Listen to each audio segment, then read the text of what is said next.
I never thought it would come to this. Family was supposed to stick together no matter what. But everything changed when my mom asked me for $50,000, not for bills or a business, but to cover her own debts. At first, I thought it was a joke. We'd always been close, but this? I'd worked hard for what I had, and now she was asking for more than I could afford, money that wasn't mine to give. When I said no, things got ugly. The woman who raised me, the one I trusted most, told me, "If you can't help me, you don't belong here. Get out." I was stunned. My own mother had kicked me out, just like that. The anger in her eyes was like I'd betrayed her by refusing. I tried to explain I couldn't afford it, that I had my own life and bills to manage, but she was consumed by entitlement. She thought I owed her, as if I was responsible for her mess. But I wasn't going to be manipulated anymore. I was done being the good child who sacrificed everything. This wasn't about family support. It was about someone taking advantage of me. So I left. I packed my things and walked away, never looking back. But the story didn't end there. I wasn't just walking away. I was taking something powerful with me, something that would force my mom to rethink everything she'd done. I'd been quietly building my own strength for years, a plan that would put me in control and show her family isn't about taking, it's about respect. As I walked out, I felt empowered for the first time, finally putting myself first. What happened next? That's when the real shock came. I walked away with only the clothes on my back and a suitcase, heart pounding with anger and disbelief. She'd kicked me out, the woman who gave me life, because I refused to give her $50,000. I stood on the sidewalk, feeling betrayed. I'd given her love, trust, loyalty. And now she'd turned her back on me over money that wasn't mine. As I walked away, I thought about what I'd lost and what I'd gained. I knew I wasn't wrong. I'd worked hard for everything I had, and I had every right to say no. But my mom didn't see it that way. To her, I was just someone to bail her out whenever she wanted. But family is supposed to be about love and respect, not taking without giving back. I didn't know what to do next. I couldn't go back to being the person who always gave and never asked for anything. That was the old me, the one who let my mom treat me like less. No, I was done being her punching bag. I was going to take control of my life. If she couldn't accept that, so be it. But I had a secret. While pretending to be the compliant daughter, I'd been quietly building my own future. I started small, investing, saving, learning about finance. I bought stocks and shares, gaining financial independence she never expected. I wasn't dependent on her anymore. I had power. My plan was simple: show her what losing me really meant. When I left, I wasn't just walking away from home. I was walking away from being taken for granted. I found a small apartment nearby, nothing fancy, just enough space to focus and rebuild. I wasn't interested in luxury yet. I had work to do. The next step would shake her. I wasn't just looking for an apology. I was ready to shift the power in our relationship. She'd face consequences and realize the world didn't revolve around her anymore. But I had to be careful. Acting too soon would backfire. So I waited, letting her feel the sting of rejection, just as I had for years. Days passed slowly in my new apartment. It felt freeing to be alone, in control, away from her manipulation. Yet something bigger was coming. This wasn't just about the $50,000 or her kicking me out. It was about the years I'd been made to feel small, the sacrifices she never acknowledged, and the love I kept giving while she never gave back. Now I had taken a stand. This was about my dignity, independence, and self-respect. Not just money. I wasn't going to let my mom walk all over me again. But sitting in my new apartment, a sinking feeling settled in. I knew she wouldn't let this slide. She was smart, manipulative, always knew how to guilt me into giving her what she wanted. And sure enough, the calls started. At first, I ignored them, but after days of silence, I felt the pull. Maybe we could fix this. Maybe she'd apologize. On the fifth day, I answered. Sarah, her voice was soft, pleading. I'm sorry. I thought you'd always be there. I didn't mean to push you away. I swallowed hard, refusing to fall for it. Mom, I didn't say no because I don't care. But you can't keep taking from me without thinking about how it hurts. I've always been there, but this time it's different. There was a pause. I heard her waiting for me to soften. I didn't. I've had enough. I'm not sacrificing my future for yours anymore. I can't keep giving and getting nothing back. She was quiet, then snapped. So that's it? You're leaving me to fend for myself? After all I've done? Her words hit hard, but I stood firm. I'm not abandoning you. I'm standing up for myself. Then came the chilling warning. You'll regret this, Sarah. You think you're in control, but you're not. The call ended abruptly. I sat stunned. This wasn't just anger or guilt tripping. This was a threat. I realized I wasn't dealing with a hurt mother anymore. I was facing someone who'd do anything to make me the villain. I wouldn't let her manipulate me back into her life. It was time to turn the tables. I had a secret plan, a power move that would leave her speechless and shift everything. I didn't need her money or approval, but I needed to show her I wasn't her emotional punching bag. I'd been thinking about the call for hours.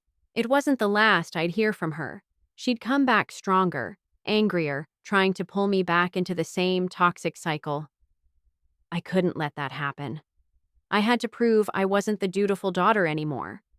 I'd built my life slowly, and I wouldn't let her drag me back into her web of guilt. I had to act fast or lose my chance to show the true power of my independence. This plan wasn't just about money or revenge. It was about taking control once and for all. I wanted to prove, to her and to myself, that I could be just as successful as she expected, and more. Months of careful investing and learning had paid off. I wasn't just surviving, I was thriving. But this wasn't only about money. It was about strength and saying no to someone who tried to control my life. I decided it was time to show her I was no longer the same daughter who left. This wasn't about the $50,000 anymore. It was about my power and control. I prepared to call her again, this time to take charge and stop her manipulation. 2 days later, her call came. I hesitated, but answered. Sarah, she said, voice a mix of frustration and hope. I'm sorry. I shouldn't have asked for that money or kicked you out. I was desperate.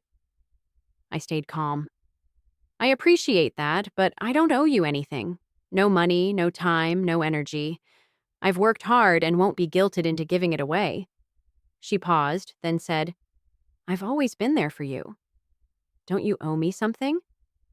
I tightened my chest but stood firm. You've been there, yes, but that doesn't mean taking from me without giving back. I'm not your ATM or fallback anymore. I'm done sacrificing my future. She sounded shocked. You're really turning your back on your mother? No, I said firmly. I'm turning my back on the version of you that treats me like your problem fixer. I'm doing what's best for me. The call ended and a powerful sense of control settled over me. I had stood up for myself, and now she knew. But that was just the beginning. Her raw emotion showed she wasn't ready for my strength.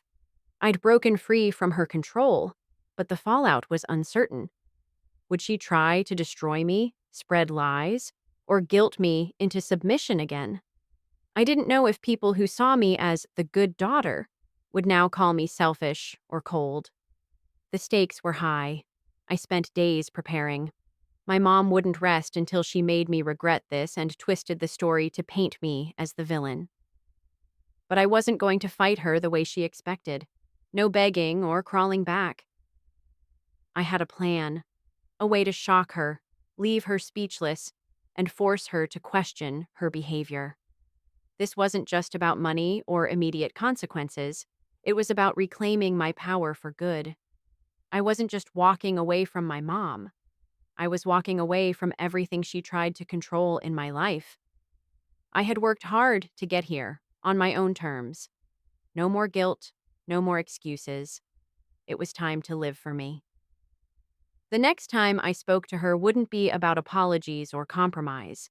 It would be about taking control and showing her the tables had turned. But first, I had to make sure I was prepared. Over years, I'd studied finances, invested in stocks, real estate, and small businesses. It wasn't a fortune, but enough to say, I'm capable on my own. I wasn't just going to survive, I was going to thrive. Then, unexpectedly, she called again. I sat flipping through financial papers, phone buzzing. I hesitated, then answered. Sarah, she said softly, I've been thinking. Maybe I overreacted. I'm struggling. Part of me wanted to sympathize, but I stayed firm. I understand, but it's not my responsibility to fix your problems. I've worked hard and can't keep giving away what's mine. You need to take responsibility. She paused, then surprised me. I'm sorry. I took you for granted. You're strong. I never appreciated that. I don't know how to fix things. It wasn't the apology I wanted, but it was a start. I replied, It takes more than words. I need to see real change, that you'll take control of your life like I've taken control of mine. She paused again. You're right. I want to change. I don't want to keep making the same mistakes. That apology from my mom wasn't perfect, but it was a start. For the first time, I felt like she might really be listening, maybe ready to accept I wasn't the same daughter anymore. This was a new chapter. No matter what, I was in control of my destiny. But deep down, I knew this wasn't the end. Apologies had come before, only for her to slip back into old patterns. I wasn't letting my guard down.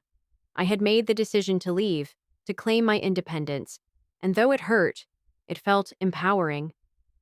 I spent days focusing on myself, my career, my investments, my future. I no longer carried the weight of being the good daughter who always gave everything. Guilt lingered sometimes, but I reminded myself why I'd taken this stand.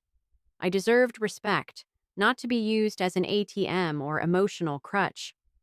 Then, the unexpected, an email from a lawyer.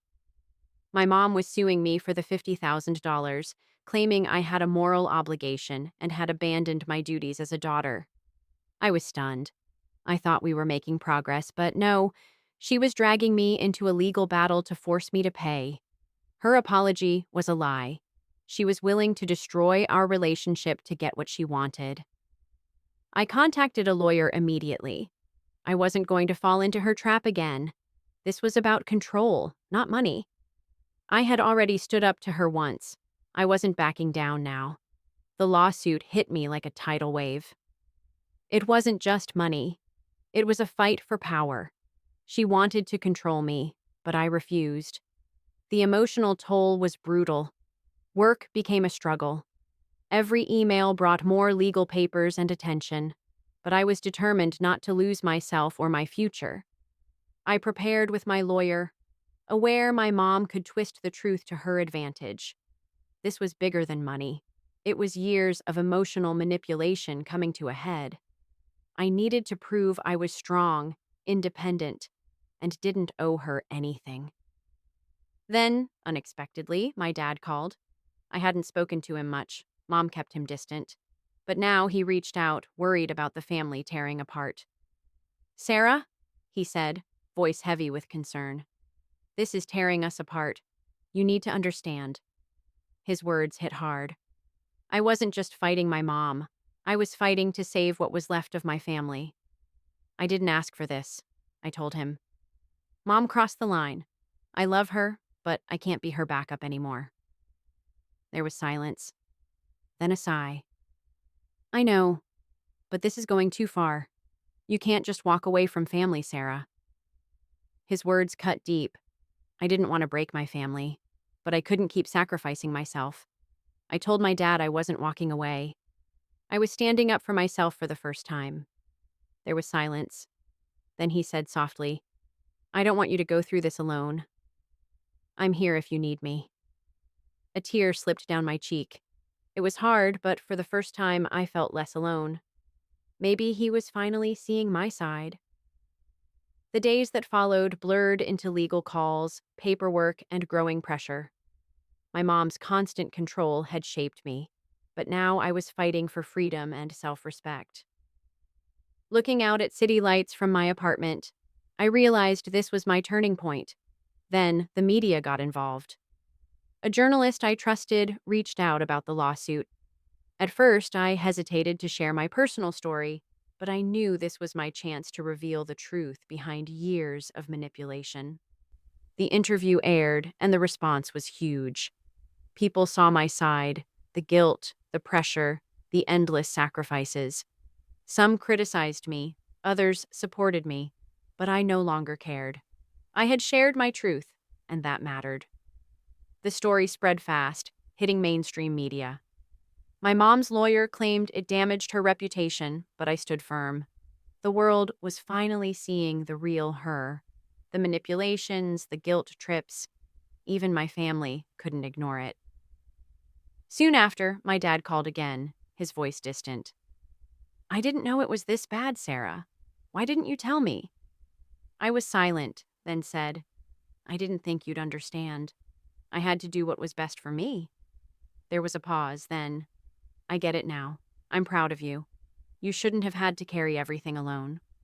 It wasn't perfect, but it was progress. Slowly, my dad was seeing the truth. The power dynamic between my mom and me had shifted, and I wasn't giving it back. Though the media storm faded, the emotional impact lingered. I felt relief, but also guilt. I loved my mom, but I had finally stood up for myself and found strength in that. One night, my phone rang. I didn't recognize the number, but I answered. It was my mom. Her voice was soft, shaky. Sarah, I've been thinking about everything. I'm sorry. My heart twisted. I'd waited for this, an apology, recognition, but wasn't sure how to respond. I know I hurt you, she said, and I took advantage of you. I don't want to lose you. I want to make things right. I held my voice steady. Mom, I've heard this before, but nothing changes. I can't keep fixing everything while I'm left empty. She sniffled. This wasn't a guilt trip. She was genuinely upset. I'm not asking you to fix me. I want your forgiveness. I've lost you, and I can't bear it. I'm sorry. Her words hung in the air. For the first time, I wasn't sure what to do. Could I trust her? Could things really change this time? I took a deep breath, my thoughts swirling. Mom, I don't know if I can forgive you right now.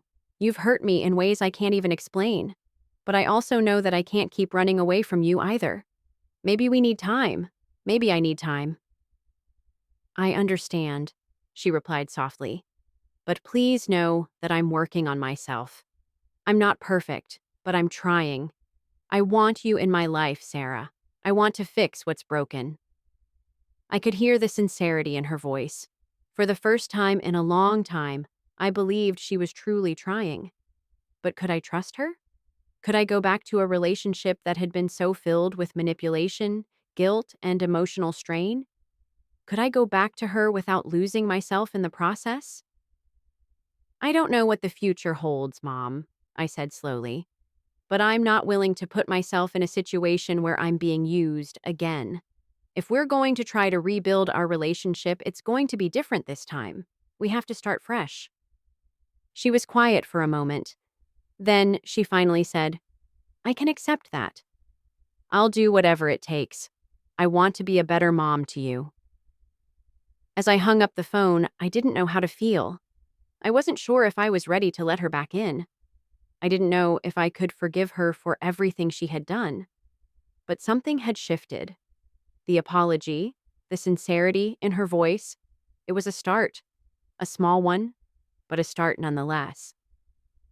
For the first time in a long time, I didn't feel completely powerless. I was in control of my own life, and that felt good. But I also knew that this wasn't a perfect ending.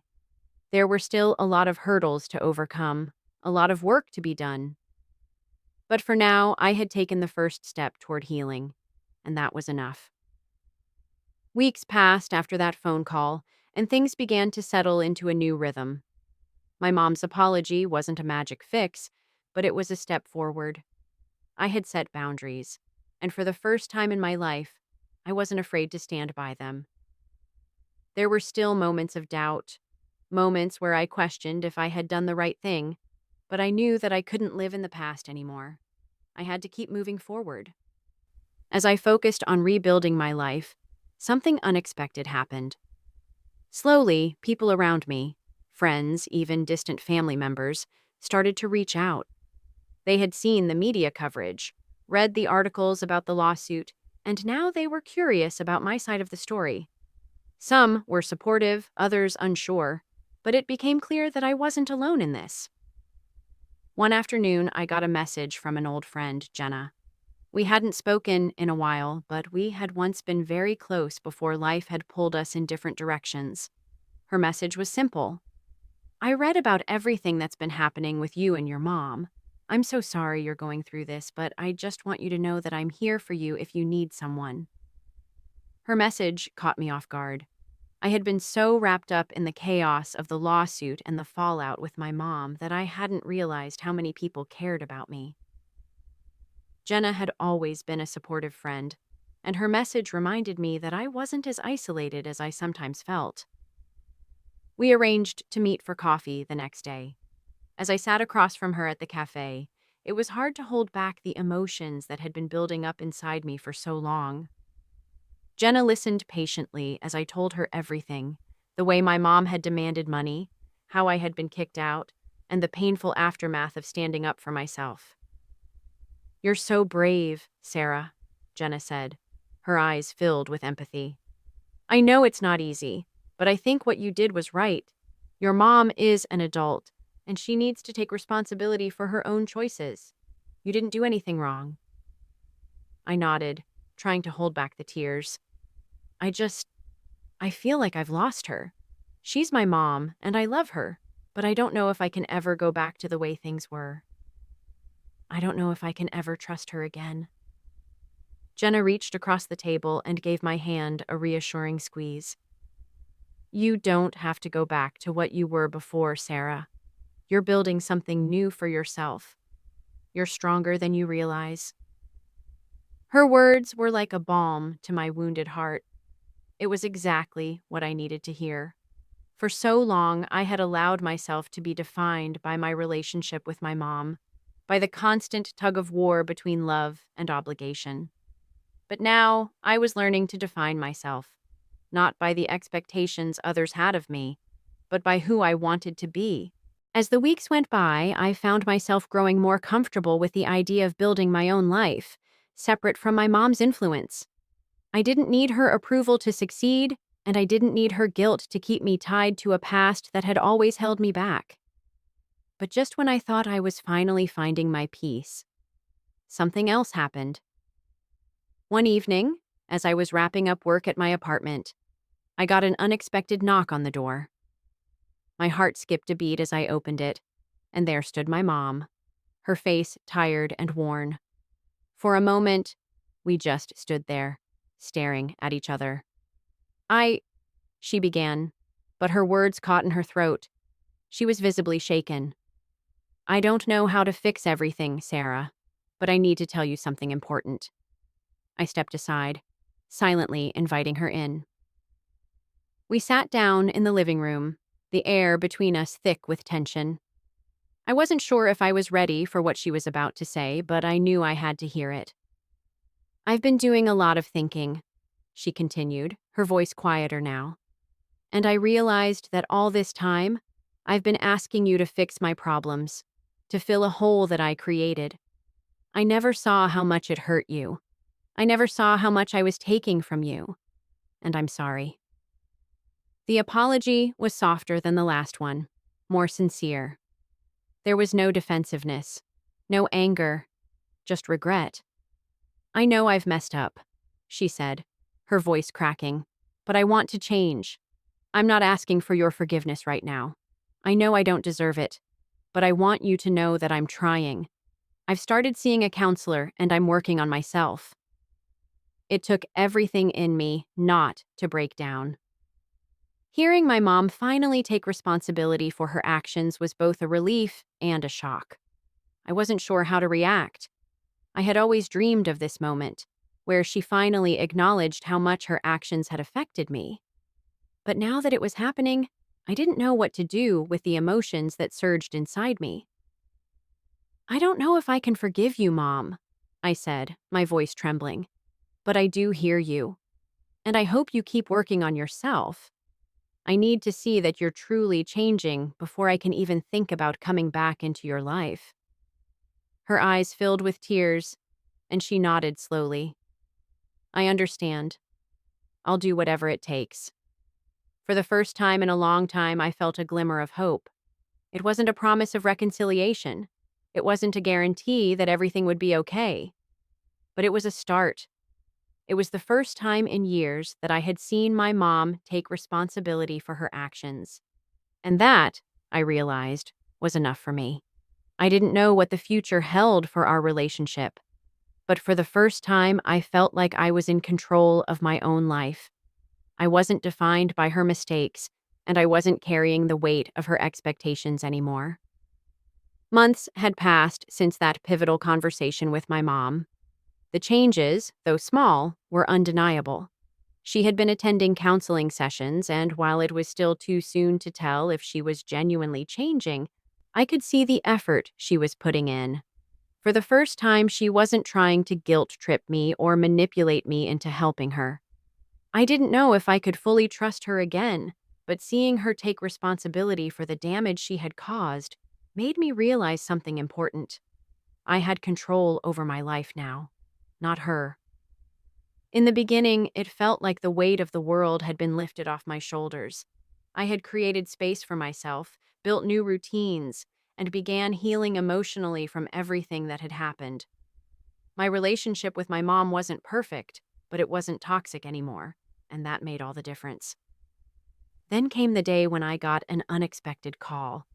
It was from my lawyer, informing me that the lawsuit my mom had filed had been dropped. There was no financial settlement, no more legal threats hanging over my head. In a strange twist of fate, my mom's lawyer had reached out to my legal team, acknowledging that the case wasn't going to succeed and that it was in both of our best interests to let it go. I didn't know what to feel. On one hand, it was a relief that the legal battle was finally over. But on the other hand, I felt this odd sense of emptiness. What had started as a fight for independence, a fight to stand up for myself, had come full circle. The battle had been long, and now, just like that, it was over. The last remnants of our broken relationship were being swept away, and for the first time, it felt like I was actually moving on. That night, as I sat in my apartment, I reflected on everything I had been through. The journey hadn't been easy. There had been moments when I had questioned whether I had done the right thing, whether the pain of standing up for myself had been worth it. But now, looking back, I could see that it had been. I had learned the most important lesson of all. I am worthy of respect, and I don't have to sacrifice my happiness to make others happy. The following week, I made the decision to meet my mom again. It wasn't out of obligation or guilt. It was because I finally felt ready. I didn't know what our future would look like, but I had accepted that healing takes time, and I wasn't about to rush it. We met at a park, the place where we had spent so many afternoons together when I was younger. As I walked toward her, I noticed the subtle changes. She looked different, more at peace, like she had finally come to terms with her own mistakes. Her smile wasn't as forced anymore, and for the first time, I felt like I was seeing my mom for who she truly was. A human being, flawed and imperfect, but trying to better herself. "Sarah," she said as I approached, her voice gentle. "I know things between us will never be the same. I don't expect them to be, but I hope we can find a way forward. I know I've hurt you, and I'm sorry. I nodded, the lump in my throat growing. I wasn't sure if I was ready to forgive her, but I was willing to try. I'm not sure what the future holds for us, Mom, but I don't want to carry the weight of the past anymore. I've learned to put myself first, and that's something I can never go back on. She nodded in understanding. I get it, Sarah, and I'll respect that. I just want you to know that I love you, and I want you to live your life the way you deserve to. We sat there in silence for a while, the weight of everything we had been through lingering in the air between us. But it wasn't an uncomfortable silence. It was the kind of silence that comes after healing, when both sides are ready to move forward without looking back. In that moment, I realized that the most important thing wasn't about fully mending my relationship with my mom. It was about understanding that I could have boundaries, that I could stand up for myself without guilt or fear. And maybe, just maybe, that was enough. For now. As I walked away from that meeting, I felt a strange sense of peace wash over me. I wasn't entirely sure where things with my mom would go, but I knew I had done the right thing by standing up for myself. I had finally learned to take control of my life, and no matter what happened next, I wasn't going to let anyone take that away from me. The road ahead wouldn't be without its challenges, but for the first time, I wasn't afraid.